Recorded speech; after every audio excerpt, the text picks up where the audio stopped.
Perkenalkan, nama saya Agus Limanto, staf pengajar di Fakultas Kedokteran dan Ilmu Kesehatan Universitas Kristen Krida Wacana, Jakarta. Dalam kesempatan ini, saya ingin menyampaikan sebuah rekaman untuk unsur Dharma Pengajaran sebagai bagian dari dokumen pernyataan diri dosen dalam unjuk kerja Dharma Perguruan Tinggi. Materi kuliah yang akan saya bawakan dalam rekaman ini merupakan salah satu bagian dari pembelajaran blok 1, yaitu Introduction to Biomedical Sciences. Dengan capaian pembelajaran blok adalah untuk memberikan fondasi pemahaman dasar mengenai prinsip-prinsip ilmiah yang mendasari ilmu kedokteran dan kesehatan. Sehubungan dengan materi kuliah yang berjudul asam nukleat yang saya bawakan, mahasiswa diharapkan dapat mampu menjelaskan struktur dan fungsi asam nukleat serta perannya dalam pewarisan sifat dan sintesis protein. Selain itu, melalui kegiatan Problem Based Learning atau PBL, serta ujian integrasi yang menggunakan sistem soal pilihan berganda, mahasiswa juga diharapkan untuk dapat mengaplikasikan ilmu biomedis dalam keterampilan klinis kedokteran, seperti interpretasi hasil tes genetik, diagnosis penyakit molekuler, dan pemilihan terapi berbasis gen yang menjadi indikator dalam capaian pembelajaran dalam mata kuliah ini.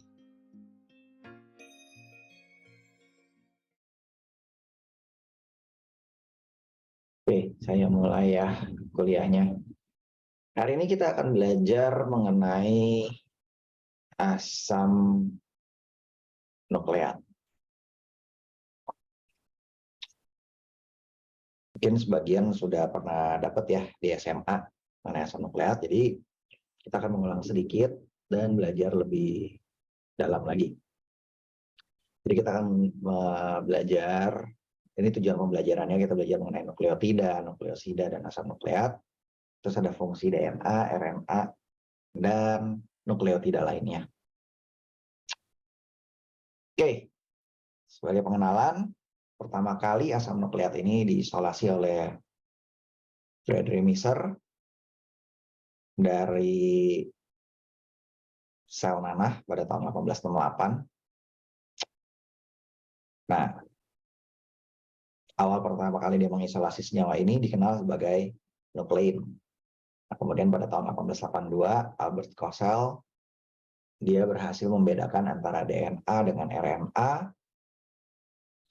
Nah, si Kossel ini dia menggambarkan 4 basa yang ada di dalam asam nukleat pada tahun 1906, ya, yaitu ada adenosin, guanin, sitosin, sama timin. Nah, nukleotida sendiri merupakan prekursor asam nukleat, terus pembentuk DNA dan juga RNA ya. Nah, awalnya orang mengira hanya berkaitan dengan penyimpanan dan transfer informasi genetik, tapi seiring dengan perkembangan ilmu pengetahuan ini berkembang menjadi lebih luas lagi. Terus sebagai energi universal di dalam tubuh kita atau di semua makhluk hidup, bentuknya adalah ATP, adenosin trifosfat. Selain itu, nukleotida juga merupakan komponen koenzim penting seperti NAD+ dan FAD yang ada di dalam proses oksidasi fosforilasi, sama juga sebagai pengatur metabolisme, terutama dalam jalur persinyalan ya, CAMP dan CGMP. Nah, ini contohnya di sebelah tabel ini kamu bisa lihat. Ada adenosin, guanosin, sitidin, uridin, inosin. Itu untuk yang RNA-nya. Kalau yang deoksinukleotidanya ada D-adenosin, guanosin, sitidin, sama timidin ya. Nah, sebuah nukleotida ini terdiri dari 3 komponen. Ada basa, yaitu purin atau pirimidin. Kalau lupa, buka lagi buku kimia organiknya ya. Terus ada pentosa, gula pentosa, baik ribosa maupun deoksiribosa. Sama juga ada gugus fosfat, yang diesterifikasi menjadi gula. Nah, ketika senyawa basa ini bergabung dengan gula pentosa, maka terbentuk senyawa nukleosida. Nah, nukleosida diesterifikasi dengan gugus fosfat, dia akan menjadi nukleotida atau nukleosida monofosfat. Nah, selanjutnya diesterifikasi lebih lanjut menjadi nukleosida difosfat atau nukleosida trifosfat ya. Nah, selanjutnya DNA atau RNA ini merupakan polimer dari nukleosida monofosfat. Nah, kalau kalian lupa apa itu polimer, buka lagi buku kimia organiknya. Oke, ini ada dua jenis basa yang ada di dalam asam nukleat, yaitu ada purin dan pirimidin. Nah, purin ada dua-duanya di dalam DNA maupun RNA, yaitu adenin dan guanin. Kalau pirimidin yang ada di dalam DNA hanya timin, sedangkan yang di urasil yang di RNA itu adalah urasil. Sedangkan yang satunya lagi sitosin ada di dalam DNA maupun di RNA ya. Nah, selain itu ada basa purin yang minor. Kenapa disebut minor? Karena jumlahnya sedikit di dalam asam nukleat. Nah, itu adalah hiposantin sama santin. Terus ada asam urat yang merupakan produk akhir dari katabolisme basa purin lainnya, bisa dalam bentuk enol maupun bentuk keto. Nah, selama ini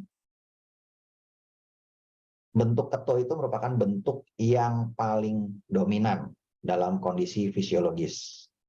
Jadi hasil pemecahan dari basa purin lainnya dalam bentuk asam urat, nah itu bentuknya bentuk keto ya, yang paling dominan. Nah, basa pirimidin lainnya yang termodifikasi ada dihidrourasil sama juga metil sitosin. Itu juga ditemukan pada beberapa jenis RNA, tetapi dalam jumlah yang sedikit. Nah, nukleosida ini terbentuk dari basa yang terikat pada gula pentosa. Semua basa terikat pada gula pentosa melalui ikatan apa? Beta N glikosidik ya. Nah, si nukleosidanya sendiri dengan basa purin akan berakhiran sin, sedangkan dengan pirimidin akan berakhiran dengan din. Jadi penamaannya ini ya, akhirannya sin sama din. Itu untuk menunjukkan basanya purin atau pirimidin. Nah, nukleosida trifosfat sama difosfat ini dibentuk melalui esterifikasi dari gugus fosfat. Nah, secara umum nukleosida trifosfat itu disebut NTP atau DNTP. Nah, salah satu yang paling general dalam tubuh kita adalah ATP, karena disebut sebagai apa? Currency dari energi universal. Jadi semua aktivitas dalam tubuh kita memerlukan ATP. Yang membutuhkan energi ya, energinya selalu dalam bentuk ATP. Nah, ada dua jenis asam nukleat yang kalian sudah kenal juga, ada DNA maupun RNA. Nah, bedanya apa? Kalau kalian lihat di sini, lihat di nomor 2. DNA dia kehilangan O, RNA masih ada O-nya ya.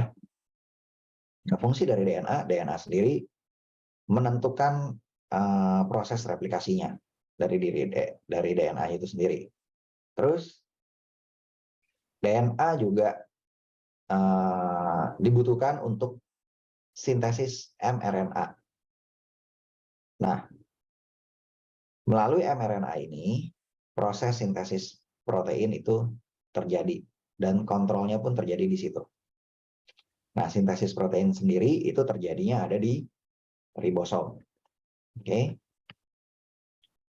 Nah, seperti yang kalian sudah pelajari juga, DNA terdiri dari 4 deoksiribonukleotida, yaitu apa? Deoksiadenilat, deoksiguanilat, sitidin atau sitidilat, sama timidilat ya. Unit-unit ini dihubungkan oleh ikatan fosfodiester dari posisi 3 ke 5. Sehingga dia membentuk rantai polipeptida yang panjang. Bukan polipeptida sih, polinukleotida tepatnya. Sorry, saya salah ketik. Polinukleotida. Nah, pada DNA, urutan basa itu selalu ditulis dari posisi 5 ke 3. Yang ini nanti kalian kenal sebagai polaritas dari rantai DNA. Nah, strukturnya yang kalian kenal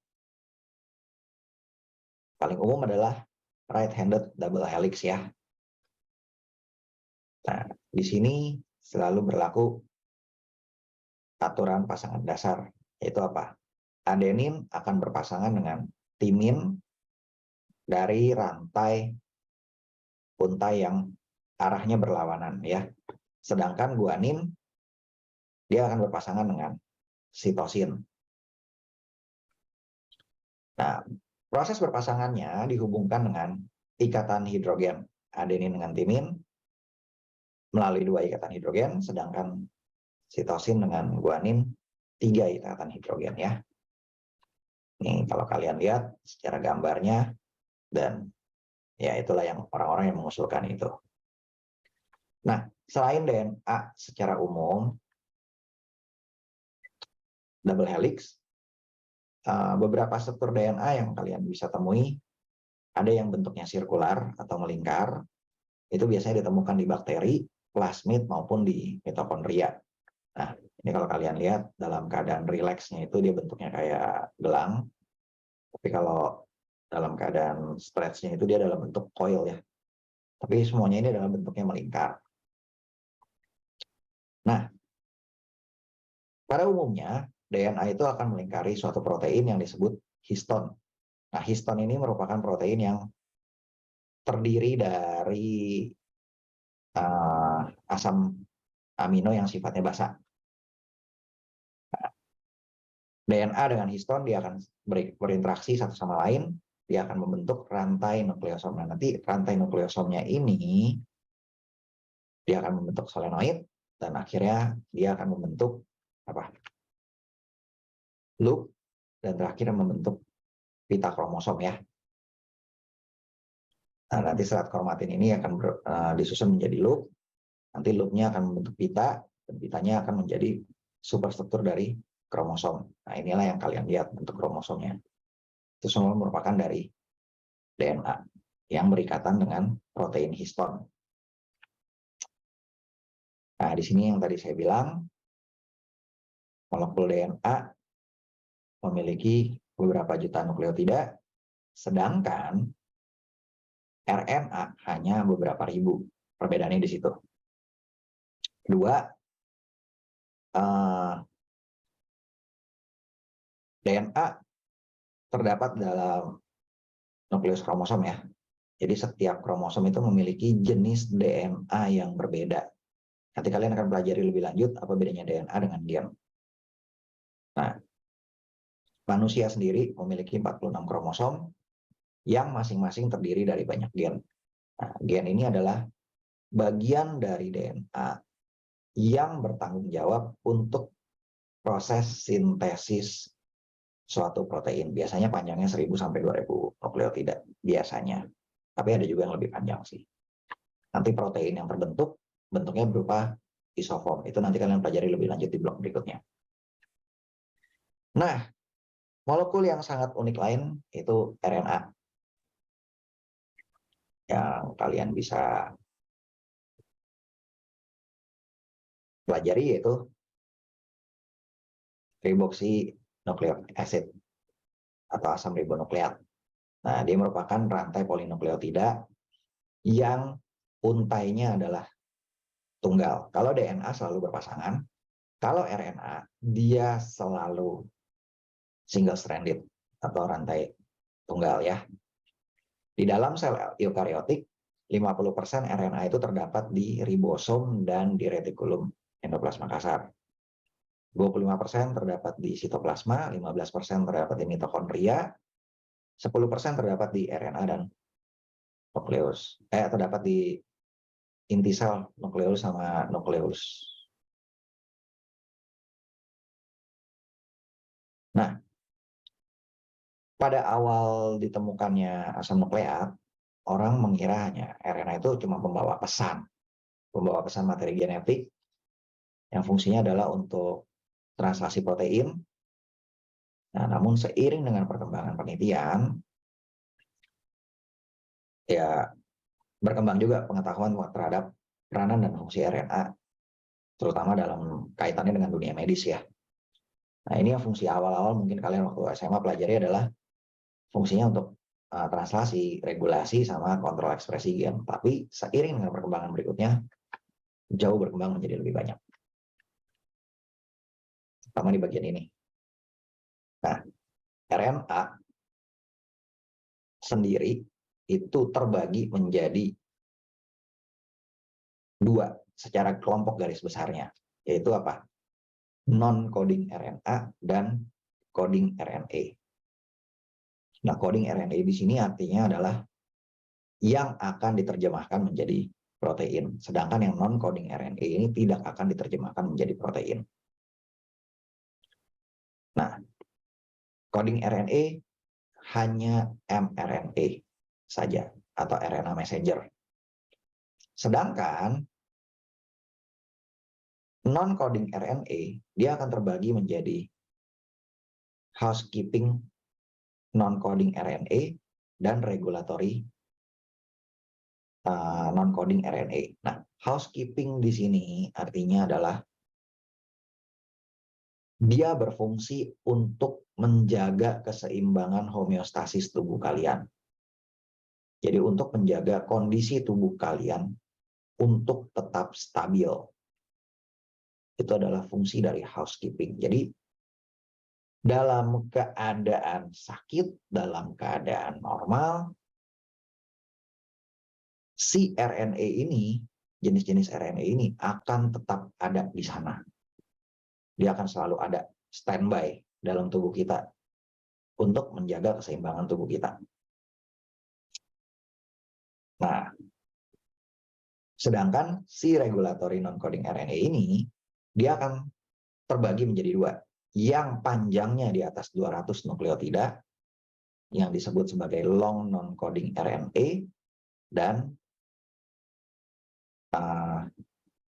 small non-coding RNA, itu yang di bawah 200 nukleotida. Nah, tadi yang housekeeping mungkin kalian di SMA sudah kenal, yang namanya tRNA sama rRNA, atau protein transfer, RNA transfer, atau sama satu lagi ribosomal RNA. Itu kalian sudah kenal. Nah, yang baru adalah long non-coding RNA sama small non-coding RNA. Nah, selanjutnya small non-coding RNA ini akan terbagi menjadi 5, yaitu microRNA, small nucleolar RNA, small interfering RNA, small nuclear RNA, sama PIWI interacting RNA. Nah, secara struktur, RNA itu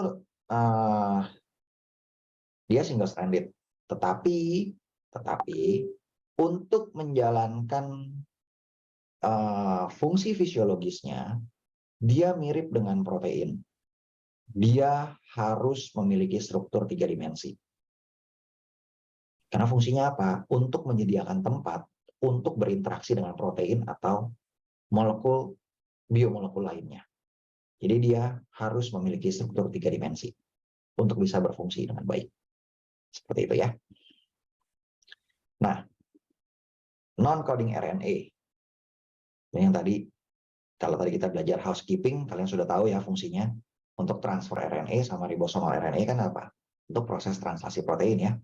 Untuk membuat protein. Jadi tRNA itu untuk membawa asam amino, si ribosomalnya adalah untuk membaca si mRNA-nya. Jadi itu fungsinya adalah untuk translasi. Sedangkan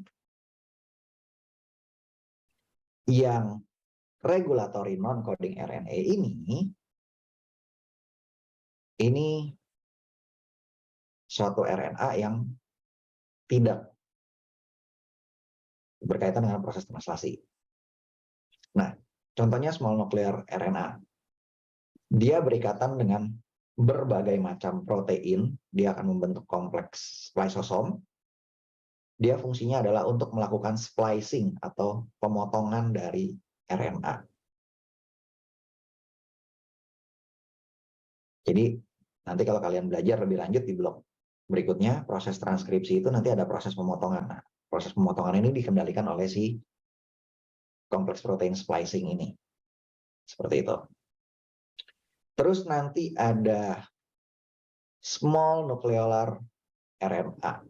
Ini merupakan kompleks protein RNA dengan kompleks RNA dengan protein yang ada di ribonuklear. Fungsinya adalah untuk memandu RNA dan dia terlibat dalam modifikasi molekul RNA lain secara kimiawi.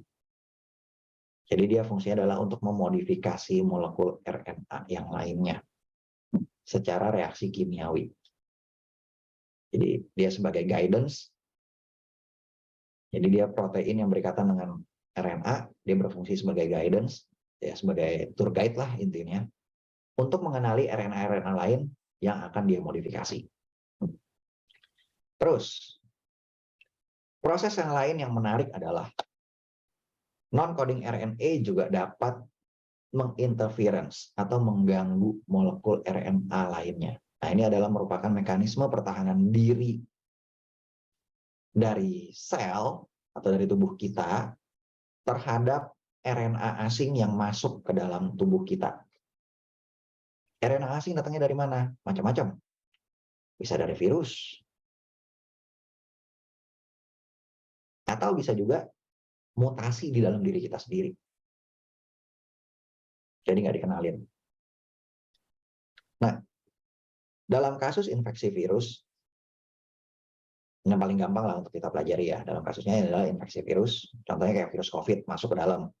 COVID kan virus RNA tuh. Jadi materi genetik yang dilepaskan adalah RNA. Sama kayaknya influenza juga sama. Terus demam berdarah juga sama. Itu adalah semua virus. Virus RNA. Nah, kita mau kasus yang paling ekstrim, HIV lah. Virus HIV juga sama, virus RNA juga. Dan dia selalu mengalami mutasi sehingga bisa menghindari sistem sel imun kita untuk dihancurin. Jadi, nah dalam kasus infeksi virus, small interfering RNA ini dia merupakan molekul nukleotida yang kecil. Dia fungsinya adalah untuk mengintercept atau mengganggu RNA asing yang masuk. Dengan jalan apa? Dia berinteraksi dengan spliceosom, kemudian dia akan memotong RNA yang asing tadi bersama dengan microRNA. Jadi fungsinya adalah untuk silencing sama splicing. Jadi dia untuk memotong RNA dan membungkam si RNA tersebut supaya tidak mengambil regulatory machine kita untuk melakukan proses pembelahan diri di dalam tubuh kita. Nah, itu salah satu fungsi dari small interfering RNA sama microRNA. Nah, kedua RNA ini diproses oleh enzim yang disebut dicer dan dia akan mengontrol regulasi transkripsi dalam tubuh kita. Regulatory RNA yang lain, yaitu piRNA, itu juga sama. Dia mengatur ekspresi gen dengan mengarahkan protein piwi ke RNA target, nanti di mana RNA target itu dia akan melakukan pemotongan. Jadi bisa dibilang ketiga RNA ini, non-coding RNA ini, dia terlibat dalam proses ekspresi gen, terutama di dalam regulasi transkripsi dan juga proses silencing-nya. Proses silencing di sini artinya apa? Kalau kalian belajar central dogma dulu, DNA akan ditranslasikan menjadi protein kan? Nah, ketika di silence, si DNA ini tidak akan bisa melakukan transkripsi, sehingga proses pembentukan proteinnya juga tidak berjalan. Seperti itu. Nah, sedangkan kalau long non-coding RNA, karena dia size-nya lebih panjang, ukurannya lebih besar, di atas 200 nukleotida, maka dia punya fungsi yang lebih diverse lagi, terutama dalam proses regulasi ekspresi gen. Nah, salah satu contoh yang paling terkenal adalah cis long non-coding RNA. Cis ini dia merupakan kompleks RNA protein yang meninaktivasi 2 kromosom X yang ada di mamalia betina. Jadi proses inaktifan dari si kromosom X ini punya implikasi besar dalam penyakit yang ada di manusia. Salah satu contohnya adalah kanker. Seperti itu, ya. Jadi ini adalah macam-macam RNA yang ada dalam tubuh kita. Masing-masing punya fungsinya masing-masing.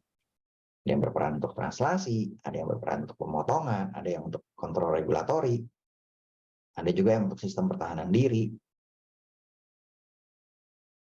Jadi ini macam-macam proses yang ada dalam tubuh yang berkaitan dengan RNA atau asam nukleotida. Oke, sampai sini materi kuliah kita selesai. Ini adalah referensinya dari Leninger, Harper, maupun Sjöstedt. Jadi Principle of Genetics. Kalian bisa cari buku-bukunya. Ada yang mau bertanya? Silakan. Dok, izin bertanya. Kalau siRNA itu gunaannya apa ya? Dia sama kayak antibody. Kalau dulu kalian belajar prinsip antibody apa? Mengintercept atau membunuh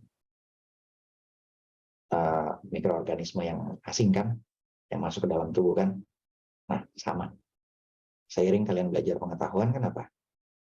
Mikroorganisme nggak cuma bakteri toh, bener nggak? Ada juga makhluk yang namanya virus tuh, yang nggak tahu dia benda mati atau benda hidup kan. Virus secara umum di luaran dia adalah benda mati. Benar-benar benda mati. Tapi kenapa di dalam tubuh kita dia bisa hidup? Simple. Dia hanya merupakan komponen RNA atau DNA. Tubuh kita kan nggak kenal. Ya tubuh kita kan cuma mesin. Badan kita dalam sel kita itu mesin. Isinya cuma ada protein. Protein ketemu substrat, dia nempel nggak? Kayak kunci sama anak kunci. Sama gemboknya. Begitu kamu masukin kuncinya, bisa buka nggak? Nah, jadi kayak gitu. Ketika materi genetik itu masuk ke dalam tubuh kita, dia akan numpang sama badan kita. Dia pinjam tuh alat-alat kita. Dia bikin proses. Mengganggu seluruh sistem yang ada dalam tubuh kita. Nah, fungsi dari small interfering RNA itu tadi. Kalau dulu yang namanya antibody, ketemunya kan mikroorganisme, bakteri kan. Nah, si small interfering RNA ini fungsinya adalah untuk menemukan RNA asing yang nggak pernah dia lihat dalam tubuh kita. Ketika ketemu sequence yang aneh, serang, potong, hancurkan. Itu simpelnya. Jadi mirip kayak dengan antibody. Tapi cara kerjanya, ya namanya juga, dia cuma unta RNA, dia harus berikatan dengan protein lain. Dia harus membentuk kompleks dulu. Nah, RNA yang membentuk kompleks protein banyak. Contohnya ribosomal RNA. Ribosomal RNA itu adalah RNA yang berikatan dengan protein. Itu salah satu contoh.